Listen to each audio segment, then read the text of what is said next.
This is why we did regime change in Venezuela. And I want everyone to know one of the things that we typically do on our channel is that we like to focus on the headlines and the stories from the pro-Israel perspective in terms of how they sell it to their people. What are they selling? Well, I like to show both because there's usually this vast contrast between how a story is presented to everybody else and then in the Hasbara. Well, in the Hasbara, we now know that Venezuela, if there was a universal truth between the difference, if there was a singular difference between what Machado is now doing versus what Maduro was doing, and you could go back to the days of Che Guevara if you want, be it as it may, Venezuela was not doing business with Israel, hence not doing business with the United States. You mean Chavez? You mean Hugo Chavez? Yes, Hugo Chavez. I said Che Guevara by mistake. Point, well, 6 1/2 dozen the other. Point being, right? They're all the same. It's all the same. Yeah, it's all the same. You know, I'm just a gringo who thinks all Latinos are the same. But with that being said, they didn't do business with Israel, and they didn't want to. And Maduro came right out, like Jen did, days after October 7th, 2023, and said, it's all a ruse. Do not trust anything that Israel says. They are liars. They are going to commit genocide. They did, and he was proven right, no matter what you think of him. And let's keep in mind, why is it that things are so economically difficult in Venezuela? Because we sanction the ever-loving shit out of that country. And they cannot catch a break. Why? Why do you think, ladies and gentlemen, why is it that we give such hell, fire, and brimstone to the country that is Venezuela? Because they have the largest supply of crude oil under their soil in the world. And they don't want to give it to us. They want to work with us. They've offered to do business with us many times. That's not good enough. We don't want to do business with them. We need to own them.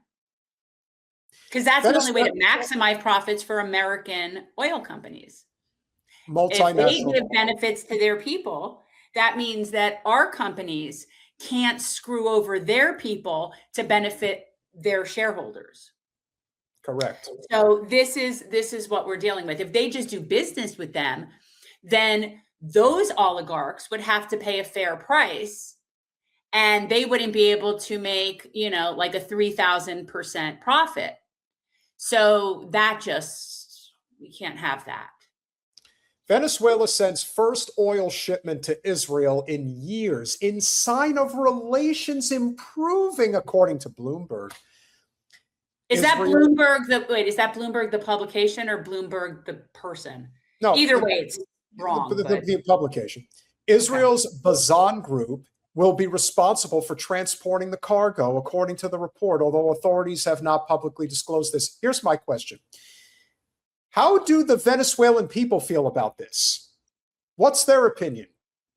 Well, what the Jerusalem Post will probably not report the opinion of the regular people. They'll report the opinion of the wealthy white Venezuelans who were supportive of the whole regime change. So if they do quote Venezuelans, it will only be people from the opposition. It won't be people that were in the majority that elected Maduro. Venezuela sets its first shipment of crude oil to Israel in several years, according to a Tuesday report by Bloomberg. The shipment represents a renewal of contacts between the Venezuelan government and Israel ever since former Venezuelan President Hugo Chavez cut relations in 2009. Renewal of contracts. See that? Renewal of contracts. What's the difference between when Hugo Chavez took over versus now? Well, no, but what I would like to say is what they call a renewal of contracts is us going in, kidnapping a democratically elected leader and imposing our will on the new leader with the threat of it happening to her as well. And then they're calling it a renewal of contracts. No, it's not a renewal of contracts. That's bullying and basically extortion. So, whatever. According to people familiar with the deal, Israel's Bazan group will be responsible for transporting the cargo. The report also notes that the deal was not made public, which aligns with Israel's policy of not revealing the sources of its crude oil imports. Well, you would think that that's kind of public information now, but hey, everything is done under the cover of night with that psychopathic genocidal state. The last shipment of oil from Venezuela to Israel consisted of 470,000 barrels, according to KPLER data shared by Bloomberg. That's a lot of crude oil. Israel-Venezuela authorities aim to restore relations. The news comes after Foreign Minister Gideon Sa'ar met with Nobel Prize laureate, how do you say that?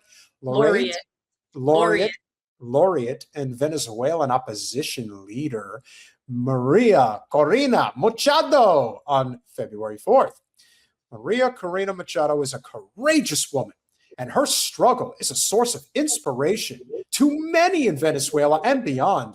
We discussed developments in Venezuela since the historic U.S. operation Absolute Resolve, led by President Trump. Hey, Debbie Wasserman Schultz is cheering in the streets right now. Oh, God. I wish the people of Venezuela that they may soon be able to choose their leadership in free elections. You mean like after we remove them illegally? They have free elections. Not only do they have free elections, but international observers who monitor elections, like people like Jimmy Carter did and his organizations at Free and Fair Elections.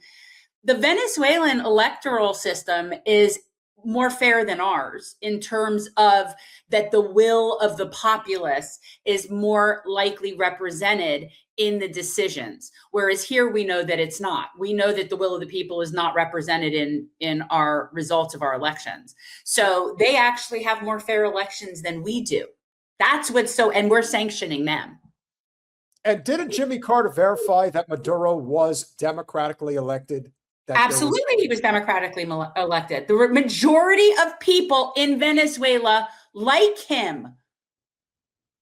Just like they like Scheinbaum in Mexico. Well, Maduro is a Chavista, and he's one of what they consider to be the Bolivarian revolutionaries. And those are the people that do make up the majority of the voting population in Venezuela. And they did vote for Maduro. And so imagine how infuriating this must be to them, which is why this is never going to work for any amount of time. You're not going to be able to, it's just not going to work for any amount of time. Dear Minister Sa'ar, I am truly grateful for the opportunity to engage in an extensive conversation about the challenges and opportunities we face in a process that is already moving Venezuela toward democracy.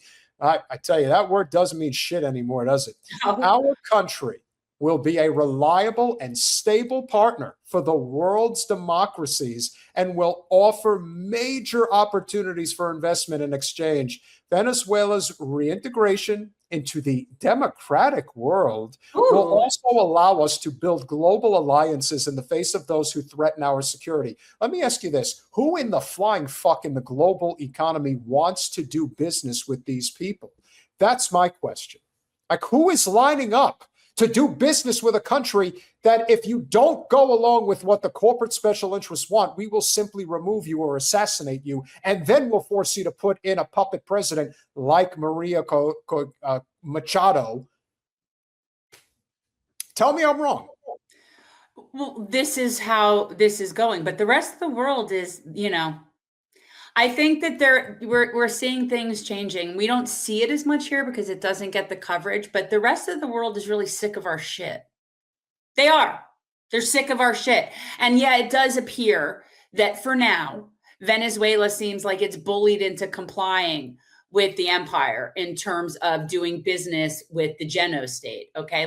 It seems like that, but I do not see any longevity to these relations. Okay. Because the woman that is in charge right now in Venezuela, who was the vice president under Maduro, is a Bolivarian revolutionary descendant. This is somebody who ultimately is not with empire. So whatever coercion or whatever threats or whatever they're doing to force their hand will only work for so long. That's what I think. And I think eventually it's just not going to, whether it disintegrates into like a whole bunch of civil war in Venezuela, or I don't know how it works, but this isn't going to just work. Like all of a sudden now everybody's going to just start having, we're going to bully the trade and just control Venezuela like a colony. So it's not going to work for long. We, as you requested, are going to show what an opposite opinion is. And this is from the Palestine Chronicle. Fabricated. Venezuela. Okay, by the way, wait, before you read this, I haven't seen either of these articles. I'm just saying, based on that, I know that there's a majority and that the opposition is a minority, that the narrative we're getting is bullshit. That's what I know. So I haven't seen this yet. So this will be interesting to see if I was somewhat accurate. Fabricated. Venezuela rejects Bloomberg's claim of oil shipment to Israel. Very interesting. Venezuelan official Miguel Perez-Perela publicly denied the alleged shipment, labeling it fake news. Venezuela has rejected a Bloomberg report claiming the country exported crude oil to Israel, calling the story fabricated and unsupported, while the agency maintained a narrative based largely on anonymous sources and indirect indicators. So the key developments: Venezuelan official Miguel Perez-Perela publicly denied the alleged shipment. Bloomberg reported a first crude oil cargo to Israel in years after the supposed capture of Nicolas Maduro. The article relied on unnamed sources. Israeli authorities and the Bazan refinery declined to comment. Well, you would think if they were telling the truth that they would probably say, hey, we got the oil right here. Here it is. Here's proof. Venezuelan authorities dismissed as false a report claiming Caracas exported crude oil to Israel, stating that no official evidence supports the allegation, Telesur reported on Wednesday. Miguel Perez-Perela, the secretarial vice president for communication and culture, published a screenshot of the article marked fake and accused the report of spreading disinformation intended to undermine the country's sovereignty and stability. Officials stressed that the claim contradicts Venezuela's political position and diplomatic record, noting that the relations with Israel were severed in 2009 and that Caracas has consistently expressed support for Palestine in international forums. The rejection addressed both the alleged shipment and the broader political narrative contained in the report, which authorities described as factually incorrect. Now, keep in mind, this is Michael Bloomberg's organization, so nothing surprises me coming out of that Zio scum's. Yeah, but I mean, the case in point is, like my thought is, even giving the benefit of the doubt that the story is correct and they did do it, it's under duress. It's not something that they're doing willingly, really happily and voluntarily. So if we're bullying them into doing it, so now it appears that they're now claiming that the whole story is fake and that they did not ship oil to Ziohel. Is that what this is? Because that doesn't surprise me either, because I am very surprised that, and I cannot remember her name, was cooperating to the level that they're claiming she was cooperating when I know. That's it. You are, you're referring to the Venezuela vice president. Let me just grab her name. When you say it, I'll remember. Elsie Rodriguez. Okay, so yes. What I think people are missing here, which is very important, is that they only captured Maduro. Okay, they only captured Maduro. You forgot the fact that it was his elected government that's still there. You think that they're just going to arbitrarily go along with whatever the hell we say? Are you nuts? That's why they're saying, we didn't do this. I know you're thinking that we're projecting this. Oh, our relationship with Israel is great. We hate them. We don't want anything to do with them.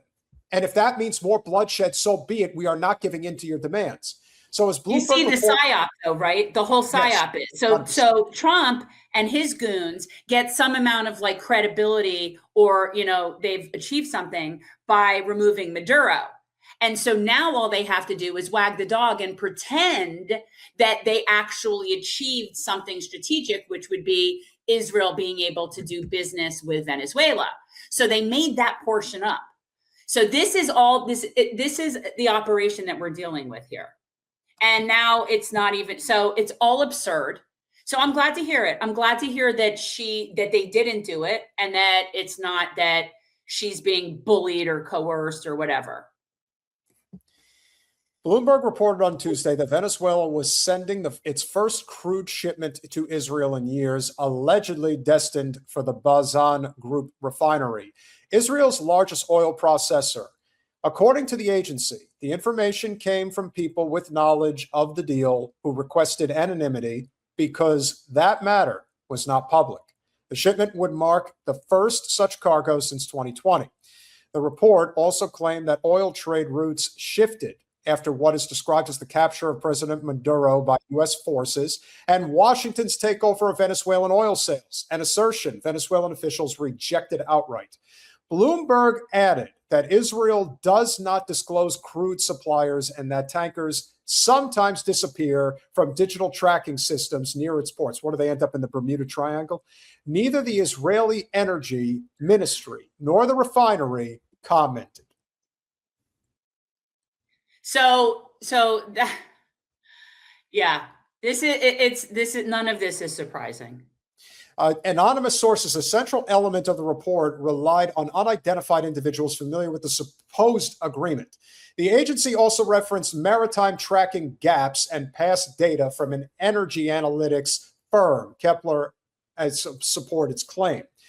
Venezuelan officials criticized this approach, arguing the indirect indicators and anonymous testimony cannot replace verifiable documentation such as shipping records, port confirmations, or official statements. Authorities said the narrative illustrates how speculation and partial data can be presented as confirmation. Political and diplomatic context. The dispute unfolded within a broader political context shaped by Venezuela's long-standing position towards Israel.